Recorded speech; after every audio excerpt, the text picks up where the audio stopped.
বেলডাঙ্গার মুখ উজ্জ্বল করল রাজমিস্ত্রির মেয়ে। অভাবকে হারিয়ে নিট পরীক্ষায় সফল বেলডাঙ্গার দেবকুণ্ড গ্রামের এরিনা খাতুন। বাবা পেশায় একজন সাধারণ রাজমিস্ত্রি, দিন আনা দিন খাওয়া পরিবার। অভাব যেখানে নিত্যদিনের সঙ্গী, সেখানে ডাক্তার হওয়ার স্বপ্ন দেখাটাই ছিল এক বিরাট চ্যালেঞ্জ। কিন্তু সব প্রতিকূলতাকে বুড়ো আঙুল দেখিয়ে সর্বভারতীয় ডাক্তারি প্রবেশিকা পরীক্ষা নিটে অভাবনীয় সাফল্য পেল এই লড়াকু মেয়ে। তার এই সাফল্যে আজ গর্বিত গোটা বেলডাঙ্গাবাসী। সাধারণ পরিবারের এই অসাধারণ সাফল্য প্রমাণ করে দিল ইচ্ছাশক্তি আর পরিশ্রম থাকলে অভাব কখনো স্বপ্নের পথে বাধা হতে পারে না। বেলডাঙ্গার এই মেয়ের কাহিনী আজ অনুপ্রেরণা লক্ষ লক্ষ পরিবারের কাছে। বেলডাঙ্গার এই কন্যাকে আমাদের তরফ থেকে কুর্নিশ এবং আগামী দিনের জন্য রইল অনেক শুভেচ্ছা। আমি 2023-এ উচ্চ মাধ্যমিক পরীক্ষা দিই। তারপর বাড়িতেই ফিজিক্সওয়ালা অনলাইনে কোচিং নিই, দিয়ে তার 24 এবং 25-এ আশানুরূপ ফল পাইনি। তখন আমার এক শিক্ষিকার পরামর্শে আর কি জেড একাডেমি নামক ওই সারগাছিতে যে নিটের কোচিং সেন্টার আছে ওখানে যাই। তারপর ওখানে ডেলি প্র্যাকটিস হতো, রেগুলার মক টেস্ট, এইসবের মাধ্যমে মানে প্রিপারেশনটা ঠিকঠাক এসেছিলো আর কি। আর নিজে কনফিডেন্সও ছিলাম যে না এবার হয়ে যাবে ইনশাল্লাহ। তো এইভাবে দিয়েছিলাম। আর হ্যাঁ, ওখান থেকে দিয়ে আমি নিটের প্রিপারেশন নিয়েছিলাম। আর এইবার 2026-এ নিট কোয়ালিফাই। কত নম্বর অ্যাটেম্প্ট ছিল? Fourth attempt. যে পরপর 3বার তুমি ফেল হইলে, ভেঙে পড়নি কিভাবে? মানে নিজেকে? হ্যাঁ, তখন অনেক ভেঙে পড়েছিলাম। আর মাঝে মাঝে আমার মা বাবা তো আছে, তার সব থেকে বেশি সাপোর্ট, ইমোশনাল সাপোর্ট বলতে গেলে আমার ছোট বোন আর কি। নামেই শুধু ছোট, একদম দিদি।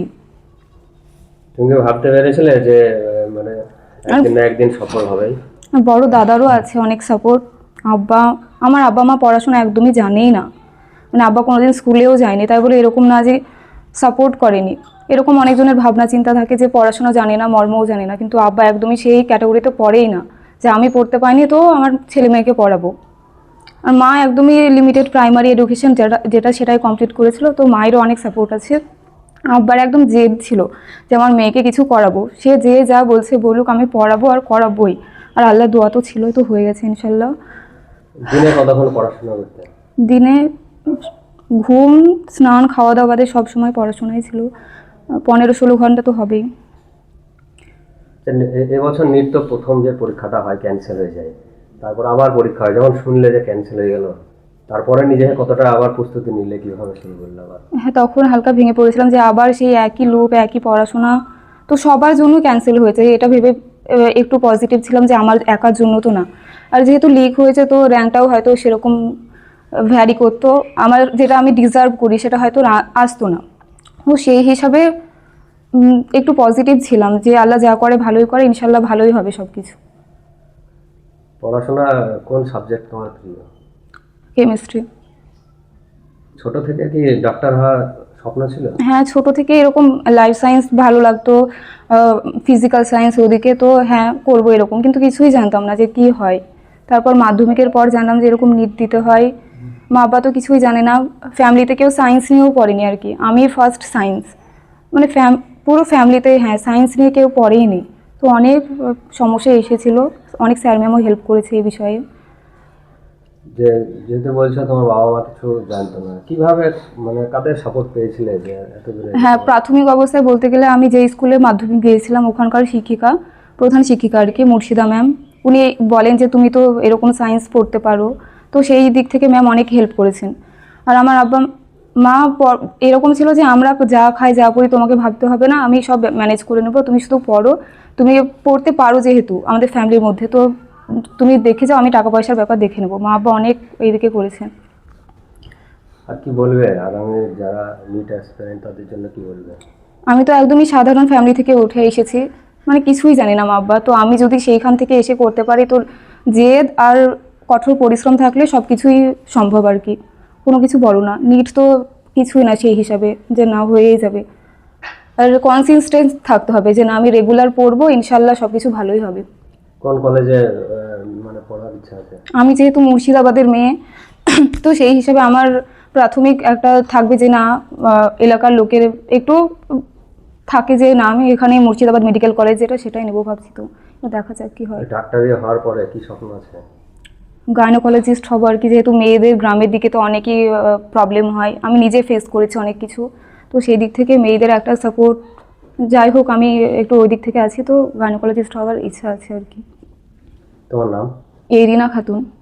কত র্যাঙ্ক হয়েছিল? 24,912। বাড়ি? বাড়ি দেবকুণ্ড পূর্বপাড়া। যে আপনার মেয়ে ডাক্তার হতে চলেছে, কেমন লাগছে আপনার? ভালো লাগছে খুব। কিভাবে পাশে থেকেছেন মেয়ের?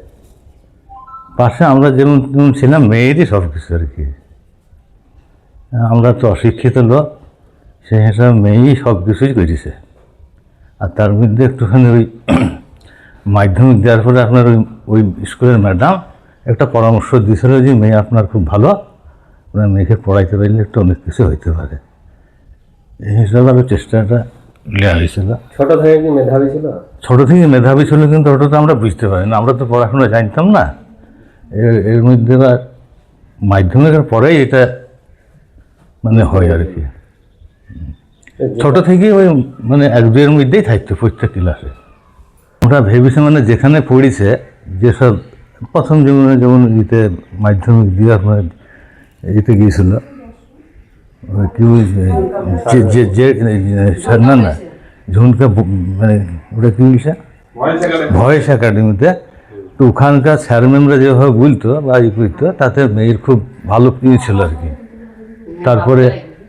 তারপরে এইভাবে একটা বিশ্বাস পেয়েছিলাম আমিও যে মেয়ে একটা কিছু হবে।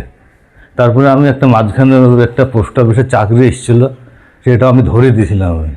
আমরা অতটা বুঝতে পারিনি সেই সময় যে চাকরি ধরাইলে পড়াটা নষ্ট হবে, এই হবে। তারপরে আমি চাকরিটাকে ধরে দিয়েছিলাম যে নিশ্চিন্ত করে একটা চাকরিও করতো।